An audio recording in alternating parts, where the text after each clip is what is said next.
छठी माँ का जलवा छाया हुआ है, गांव गांव में भक्ति गूंजा हुआ है।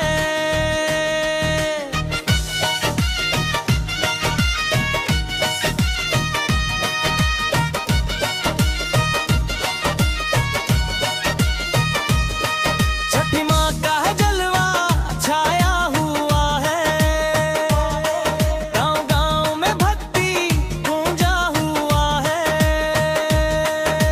डीजे बजा दे, भक्ति का रंग चला दे, छठ मैया के जय हो, छठ मैया के जय हो।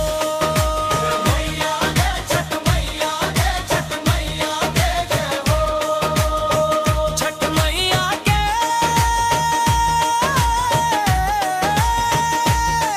जय हो।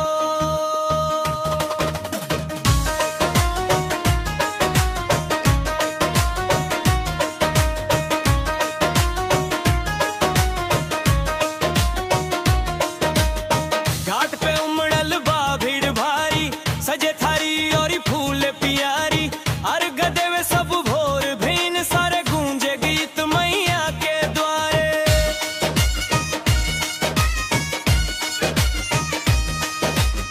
घाट पे उमड़ल बा भीड़ भारी, सजे थारी और फूल पियारी, अर्घ देवे सब भोर भीन, सारे गूंजे गीत मैया के द्वारे।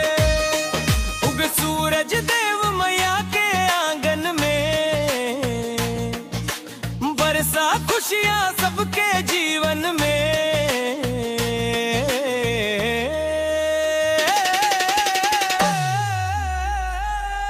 छठी माँ का जलवा छाया हुआ है, गांव गांव में भक्ति गूंजा हुआ है। डीजे बजा दे, भक्ति का रंग चला दे, छठ मैया के जय हो, छठ मैया के जय हो। छठ मैया के जय हो।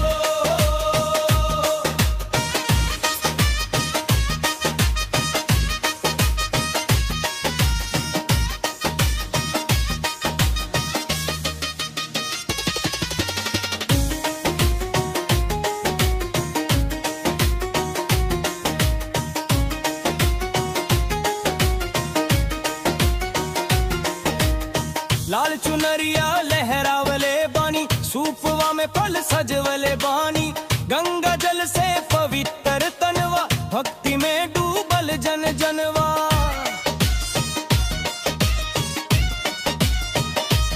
ओ लाल चुनरिया लहरावले बानी, सूपवा में फल सजवले बानी, गंगा जल से पवित्र तनवा, भक्ति में डूबल जन जनवा।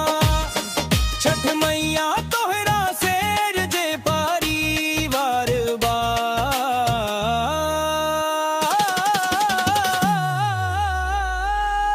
छठी माँ का जलवा छाया हुआ है, गांव गांव में भक्ति गूंजा हुआ है। डीजे बजा दे, भक्ति का रंग चला दे, छठ मैया के जय हो, छठ मैया के जय हो। छठ मैया के जय हो। छठ मैया का सचिन भजन गाया है, सुख शांति